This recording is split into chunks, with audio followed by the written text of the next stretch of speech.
সুপ্রিয় শিক্ষার্থীবৃন্দ, তোমরা যে যেখানে বসেই আমার এই ক্লাস দেখছো, সবাইকে আজকের এই ক্লাসে স্বাগত জানাচ্ছি। আমি মোহাম্মদ মঞ্জুর এলাহি, প্রভাষক, আইসিটি নবাবিকি কলেজ এবং মাস্টার ট্রেনার, সৃজনশীল প্রশ্নপত্র প্রণয়ন, পরিশোধন ও উত্তরপত্র মূল্যায়ন।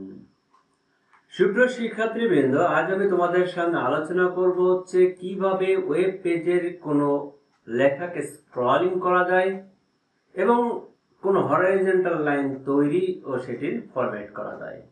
তাই আমার বিশ্বাস শিক্ষার্থী বন্ধুরা, আজকের এই আলোচনা শেষে তোমরা ওয়েব পেজে মার্কিউ ট্যাগের ব্যবহার দেখাতে পারবে, ওয়েব পেজে বিভিন্ন লেখাকে স্ক্রলিং করাতে পারবে, ওয়েব পেজে হরাইজন্টাল লাইন তৈরি ও ফরম্যাট করতে পারবে।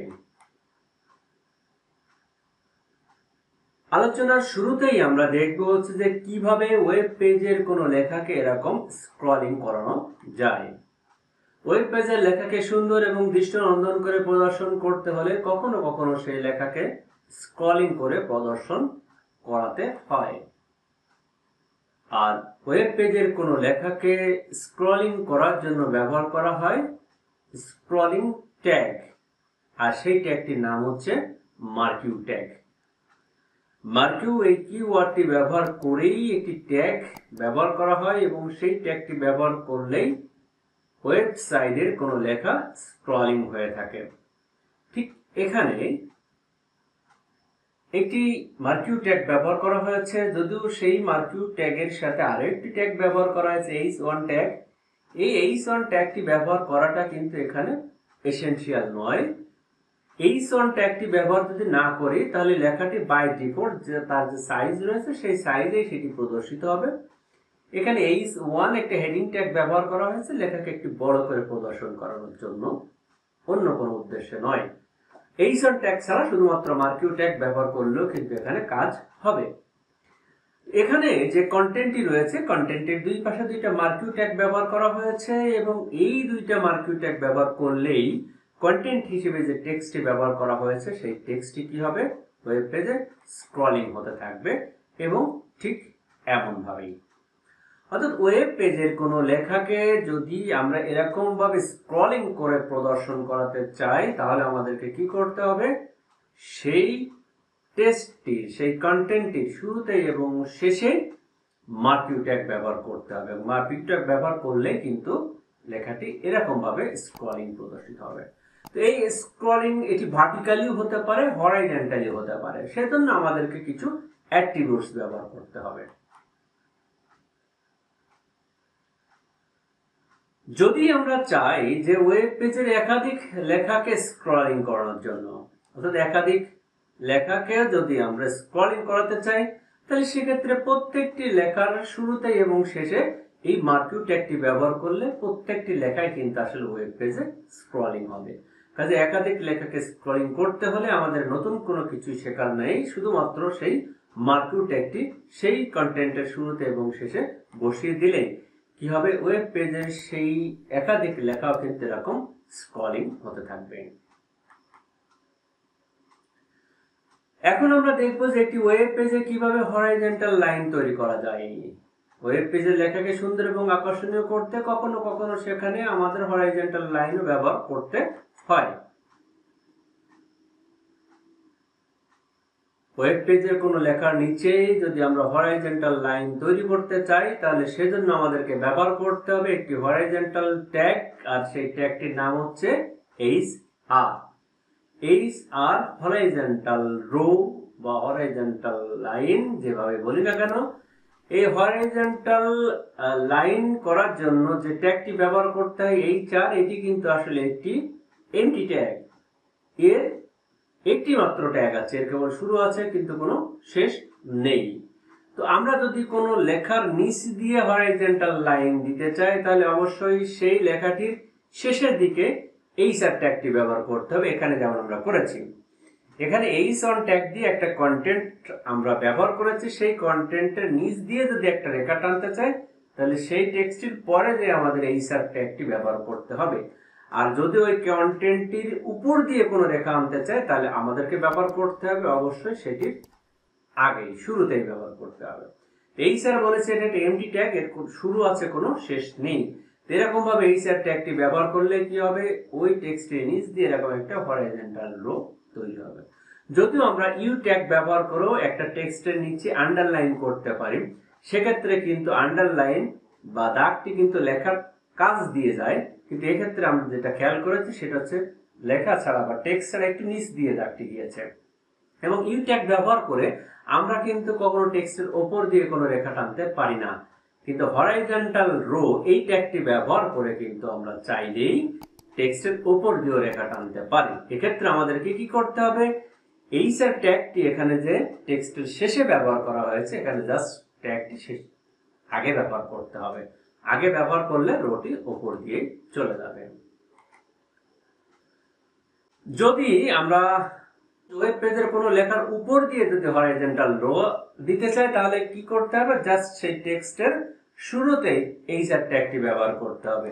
টেক্সটের শুরুতেই যদি এইচআর ট্যাগটি ব্যবহার করি তাহলে কি হবে, ঠিক দাগটি এরকম টেক্সটের উপর দিয়ে যাবে, যেটি কিন্তু আসলে ইউ বা আন্ডারলাইন ট্যাগ দিয়ে সম্ভব নয়।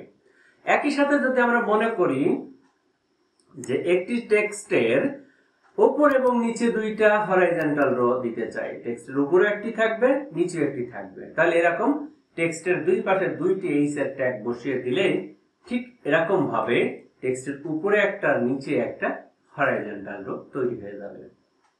তাহলে একটা টেক্সটকে আলাদা বৈশিষ্ট্য দিতে হলে, একটা টেক্সটকে সবার থেকে আলাদা করে রাখতে হলে কখনো কখনো আমাদের এরকম হরাইজন্টাল রো কিন্তু প্রয়োজন পড়বে। এখন আমরা দেখবো যে এই হরাইজন্টাল রোটাকে কিভাবে ফরম্যাট করা যায়, কিভাবে এটি সাইজ বড় করা যায়, কালার পরিবর্তন করা যায়। এগুলি ওয়েব পেজকে সুন্দর এবং আকর্ষণীয় করতে হলে যে হরাইজন্টাল রোটি আমরা ব্যবহার করব সেটিকে কখনো কখনো ফরম্যাট করানোর প্রয়োজন পড়ে। ওয়েব পেজে ব্যবহৃত হরাইজন্টাল লাইনকে ফরম্যাট করতে হলে আমাদেরকে ব্যবহার করতে হবে অ্যাট্রিবিউটস। আর অ্যাট্রিবিউটসটি কোথায় থাকে, অবশ্যই ওপেনিং ট্যাগের মধ্যে। বলেছি হরাইজন্টাল রো একটি এমটি ট্যাগ, একটি মাত্র ট্যাগ রয়েছে, শুধু ওপেনিং ট্যাগ, কোনো ক্লোজিং ট্যাগ নেই। তো যে একটি মাত্র ট্যাগ রয়েছে সেই একটি মাত্র ট্যাগের মধ্যে কিন্তু আসলে অ্যাট্রিবিউটসটি ব্যবহার করতে হবে। এখন হরাইজন্টাল রোটি কোথায় থাকবে, টেক্সটের উপরে নাকি টেক্সটের নিচে, সেটি ডিসাইড করতে হবে প্রথমেই।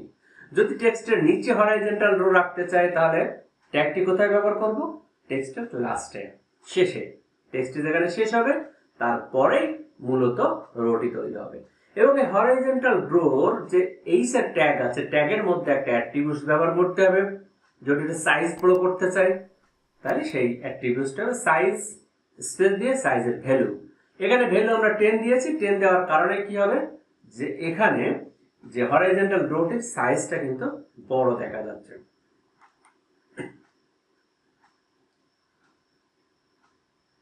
যদি আমরা একই সাথে সেই হরাইজন্টাল রোটির সাইজের পাশাপাশি কালারও করতে চাই তাহলে আমাদেরকে কি করতে হবে, একাধিক অ্যাট্রিবিউটস ব্যবহার করতে হবে। কোথায়, সেই ট্যাগের মধ্যে। এখানে দুইটি অ্যাট্রিবিউটস ব্যবহার করেছে, একটি সাইজ আর একটা হচ্ছে কালার। সাইজের পরে সাইজের ভ্যালু দিয়েছি, কালারের পরে কালারের ভ্যালু দিয়েছি। কালার হিসেবে নেম লেখা যায়, কোড লেখা যায়। আমরা কালার নিয়ে যেদিন কথা বলেছিলাম সেদিন আমরা এই বিষয়গুলো নিয়ে কথা বলেছিলাম। তো এখানে কালার হিসেবে কালার নেমটি ব্যবহার করা হয়েছে, সাইজ হিসেবে একটা সাইজ দেওয়া হয়েছে, দুইটি অ্যাট্রিবিউটস কিন্তু এখানে ব্যবহার করা হয়েছে। আর দুইটি অ্যাট্রিবিউটস একই সাথে যদি ব্যবহার করা হয় তাহলে সে রোটি এমনই হয়ে যাবে, একই সাথে তার কালারও পরিবর্তন হবে, তার সাইজও পরিবর্তন হয়ে যাবে। এভাবে চাইলে কিন্তু আমরা একটা হরাইজন্টাল রোকে আমাদের পছন্দ মতো ফরম্যাট করে নিতে পারি।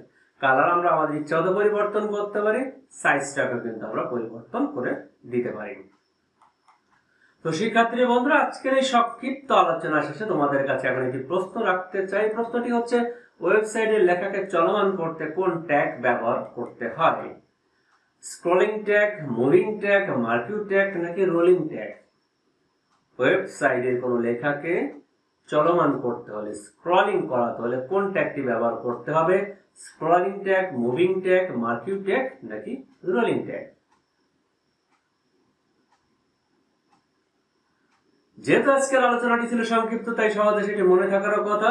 কোন টেক্সটকে স্ক্রলিং করতে হলে বা মুভিং করাতে হলে বা চলমান করাতে হলে আমাদেরকে যে ট্যাগটি ব্যবহার করতে হবে সেটি হচ্ছে মার্কিউ ট্যাগ।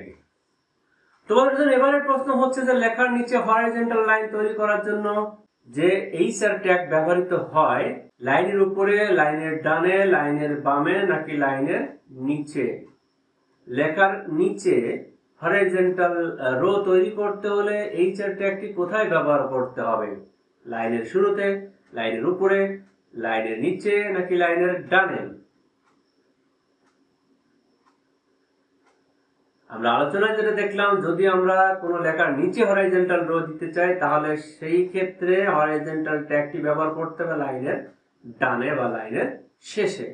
তো শিক্ষার্থী বন্ধুরা, আজকের আলোচনা থেকে আমরা যেটি শিখলাম সেটি হচ্ছে ওয়েব পেজে মার্কিউ ট্যাগের ব্যবহার কিভাবে করতে হয়, আর শিখলাম ওয়েব পেজে বিভিন্ন লেখাকে কিভাবে স্ক্রলিং করা হয়, এবং আমরা দেখলাম হচ্ছে যে ওয়েব পেজে হরাইজন্টাল লাইন কিভাবে তৈরি করতে হয় এবং সেটির ফরম্যাটও কিভাবে করতে হয়।